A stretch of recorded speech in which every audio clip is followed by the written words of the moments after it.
On Sunday, I posted a video going over last week's move. Markets in Focus video that was wrapping up April 19th. I'd asked a question. Was the correction over, if you want to call it a correction? And I had hypothesized not yet, although there was particularly good stuff as of last week's close. On Friday of last week, if you remember, the indexes got crushed, particularly NVIDIA and semiconductors. But the one shining light that we had talked about was the fact that the equal weighted indexes, RSP and QQEW, had started to find some buyers. As a matter of fact, on Friday of last week, RSP, or equal weighted S&P 500, closed green on the day. That was on a day that the indexes slid, ended up closing on the week down. SPY was down 3%, the Qs were down 5%. It felt like the end of the world was coming, run for the hills, and yet there was a beacon of light, a little bit of hope at the end of the tunnel there, that the equal weighted S&P 500 was green. And also, we had seen a tick upwards in the stocks trading above their 50 and the 200-day moving average. Here we are 1 week later, and I can sit here and tell you that market breadth is continuing to improve. Although I still don't know if this supposed correction or drawdown is 100% over, I am more on the bull side than bear side, and we have started to put a little bit of new capital to work as of this week. In this week's Markets in Focus, it's going to be a little crazy. We're going to talk about all of the stuff that happened this week, and I'm going to talk through 3 major points about what we're looking for an actual bottom before we commit a lot of capital to the long side right now. It's a little bit of capital because we might not be out of the woodwork. As always, we're going to start with this intermarket analysis, and what I want to focus on here is what actually performed the best. Told you, the end of last week, the Qs were down 5%. NVIDIA was realistically the biggest driver to the downside. Semiconductors got hit, but Mag 7 overall last week really did not hold up very well, and that caused the indexes to reflect very poorly. Inside of the indexes was not as bad. At the end of this week, the Qs have bounced. We are now up 3.94 at the end of the week. IBW, your S&P 500 growth ETF, is up 4.06. Stark contrast from last Friday, right? Think about emerging markets, up 3.68%. Copper's up 3%. The Russell 2K, which looked terrible the end of last week. We're risk off on smalls and mids until we're back up and over the 198.5 or 200 area, and we are almost there. We bounced this week, up 2.7. The S&P 500 up 2.67. This was a pretty good week, all things considered, for the market. Bonds, we're talking about in a second. This is not a bright spot in the market. And we think that if bonds continue to break down, the market is going to continue to have a hard time going up. But all things considered, guys, this was a pretty good week if you're in the bull camp. If you're in the bear camp, this was nauseating. Because yes, Meta gap down 20% after hours post earnings, but it didn't follow through. As a matter of fact, Google reported and brought the entire market up along with Microsoft. Nauseating. What have we been saying for the last 2 or 3 weeks? Shorting primary uptrends is very, very difficult. I would prefer to sit on the sidelines in cash than commit my capital to short-term shorts and primary uptrends, because every dead cat bounce is going to destroy your put premium, and eventually it will not be a dead cat bounce. It will be the pivot, and the worst thing you can do is miss the pivot thinking it's just another dead cat bounce that you're reloading your shorts on, and you miss the easiest trade you can take of the year. That's why I'm not willing to commit capital to the downside in these short-term movements. And although maybe I didn't make $1 billion shorting Meta through earnings, I certainly didn't lose my ass on any of this stuff. Playing it safe, particularly after the incredible Q1 and Q4 of last year combined, I'm okay sitting on cash. Once again, we'll talk about some of the spots we started adding capital to later in this video, but as of right now, year-to-date performance from a sector standpoint, we saw some positive moves. Nothing realistically that's going to be changing the hierarchy. Energy still leading on the year, but we've seen some steep corrections to the upside in some of the risk-on sectors. As you can see when we come into the monthly here, yes, consumer discretionary bounced. Yes, technology bounced. Yes, communications is starting to try to bounce. This is what we would expect if there was a bottom. I'm not saying the bottom is absolutely here, but we would particularly expect higher beta risk on areas of the market to lead to the upside, and we saw that this week. Just saying, don't shoot the messenger here. It's not my opinion or bias. It's exactly what happened. Year-to-date performance from an industry standpoint. Semiconductors, huge rally this week, particularly today. NVIDIA, if you haven't checked the chart, is completely recovered its Friday drawdown of last week. We are up 16% from the Friday close of last week, guys.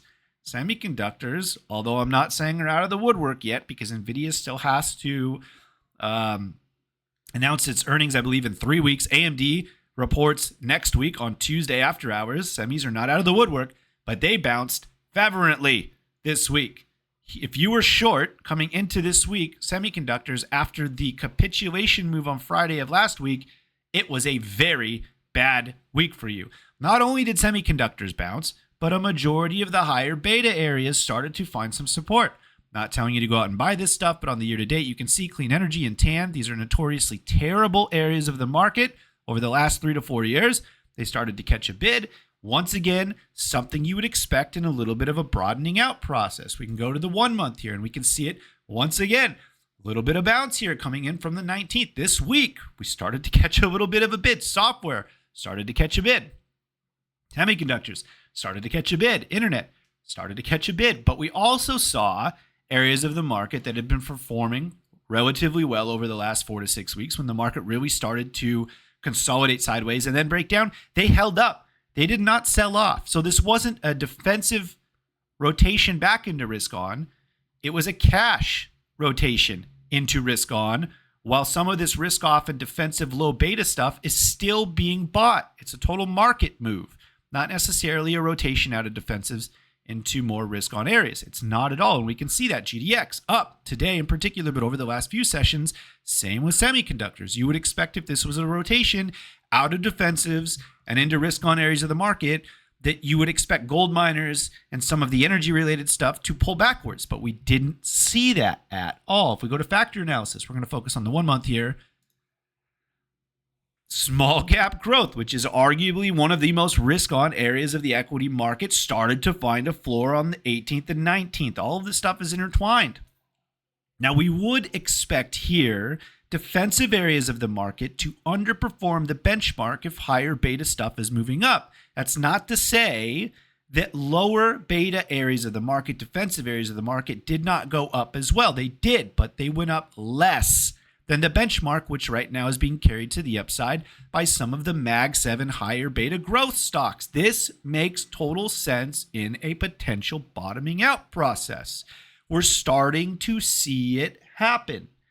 If we go to TradingView and we pull up some of the classical stuff that we look at here when we're looking for some broadening out. Well, first things first, let's look at how the indexes actually did. Not bad. Not bad at all week. Not saying this was easy. It was particularly difficult if you were short. But on the week, if we go to the weekly, all of a sudden, it doesn't look that bad. It doesn't. Not saying it's the bottom. I'm saying it doesn't look that bad.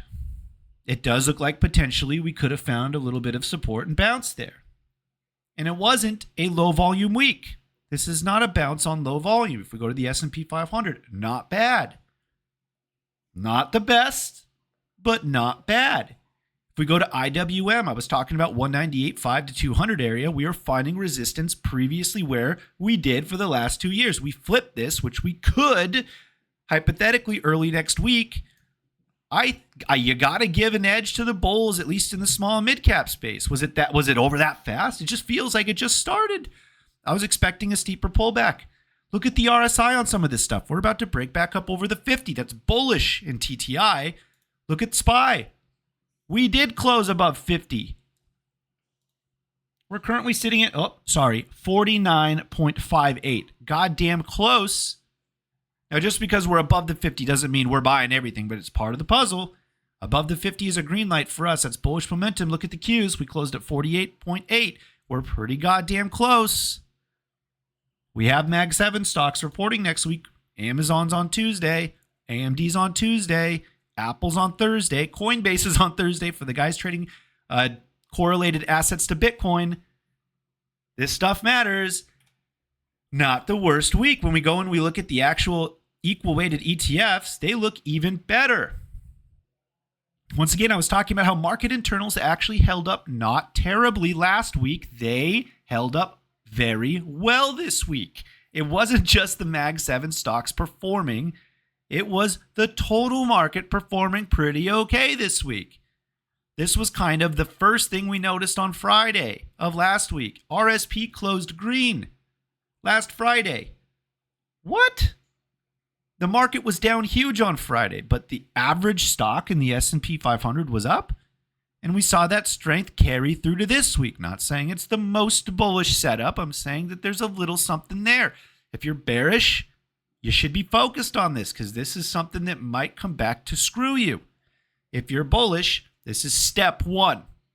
Step one. Two things I want you to think about in terms of this broadening out process. What are we looking for when we're buying the dip? How can we stack edge in our favor? First things first, we probably want to see bonds stop selling off.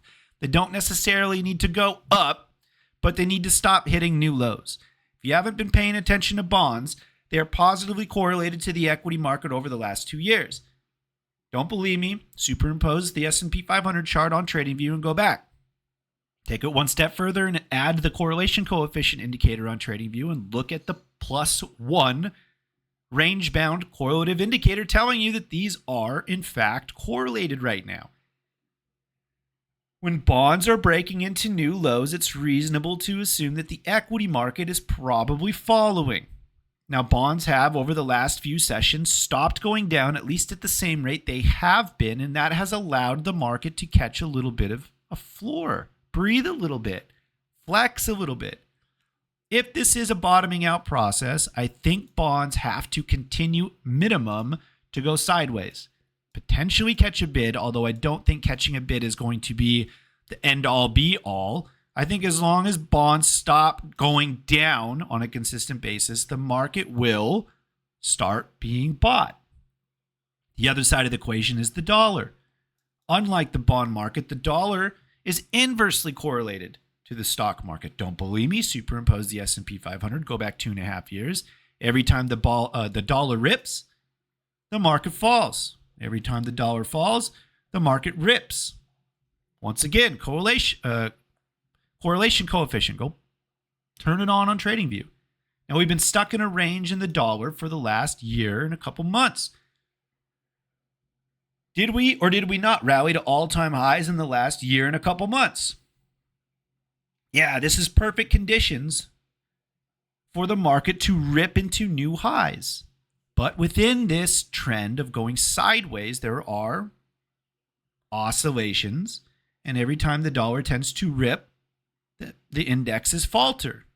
Is it a surprise that the dollar started to rip in late July and top out in early October? Well, no, because the market topped in late July and bottomed in late October of last year. The dollar front ran it a little bit. What do you think is going to happen when the dollar rips this year? Well, the market stopped going up, started going sideways. We've noticed that for way longer than 4 to 6 weeks. It stopped going up in like early March or late February for most things.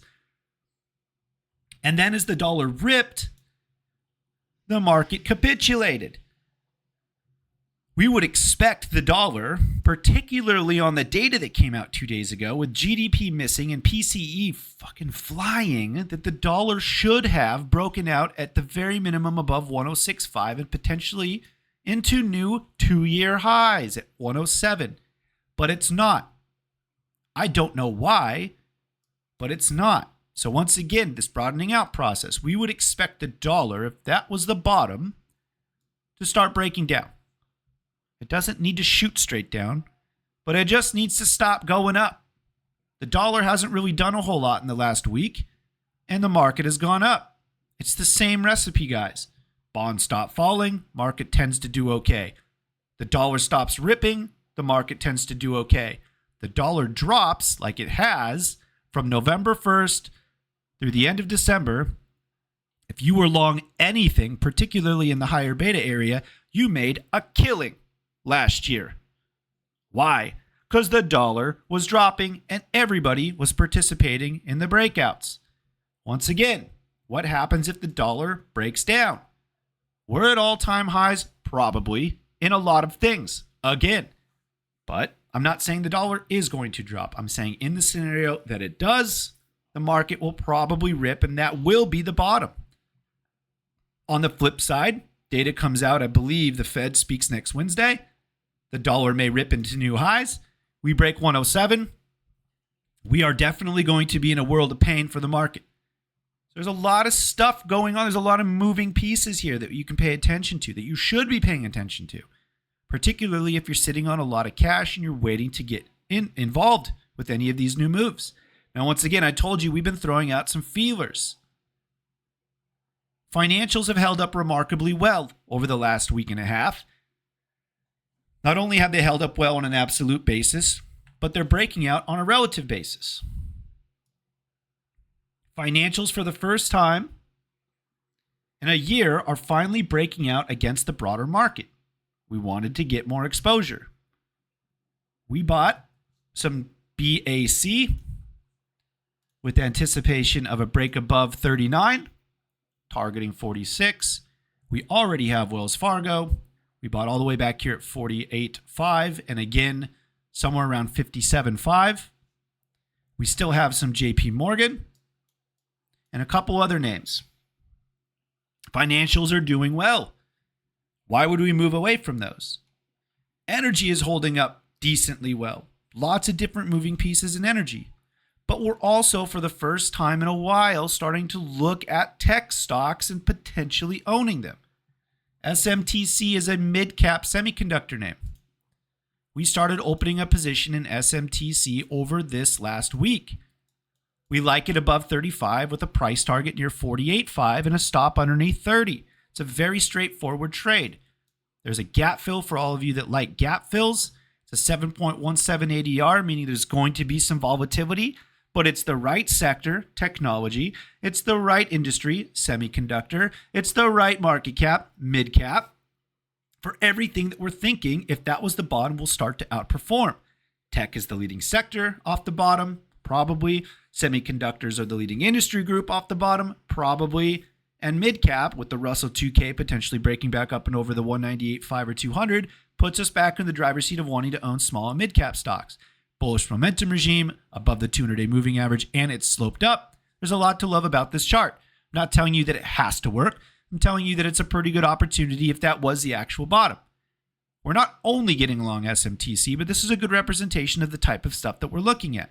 We were and are long Google. We caught the gap up. This actually went out in a free trade idea on the newsletter. Before you tell me you stopped out early, I just got to ask why. If you took this trade, you caught this gap. We sent it out on the 8th of April. Congratulations. It was up 130% from our max entry at $5 per contract, the December 195 calls. You had an opportunity to close half at market open and for about the first 5 to 10 minutes. If you didn't, you're still up somewhere between 70 and 90% right now. But guess what? It's April 26, 2024, and you have until December to hold these things if you want. The beauty of swing trading is not having to worry about the day-to-day. I don't know if this is the market bottom. I've been very, very clear and transparent about that all week as I put out these daily videos. But I hope you've kind of understood what we're looking for in a market bottom and why we're throwing out some feelers. If these things ultimately don't work for us, it's not going to be a huge loss. If they do work for us, we're not going to make a bunch of money, but it's going to give us a head start. We're in that bull mode. We would prefer to be going long than short right now. Anything could happen with Amazon and Apple still reporting. AMD as a pretty big ER for the semiconductor space, particularly after TSM reported and got crushed momentarily. Coinbase is going to be big because it's going to set the tone for how profitable a lot of the Bitcoin type of plays are. Next week is important. There's one last thing I want to talk about because I got you. And if you've been listening to me for 19 minutes, you can listen to me probably for the next 3. There's this really toxic mentality that you have to win a lot of your trades to make money in the market. I'm going to show you something that I don't normally post. And I'm doing this with the permission of the individual because it's his statistics. He allows me to kind of talk through him, use him as kind of a role model. When you're inside the development program in TTI, you have the opportunity to import all of your trades into a trading software. And I have the opportunity to look at all of your statistics. When I look at all of your statistics, I can pinpoint where within the process you might want to focus on the next 5, 10, 15, 25 trades. When I do that, we can zone in on a single variable, fix that one, and then over the next 25 trades, fix the next one. So instead of saying you need to fix all of this at the same time, which most people get super,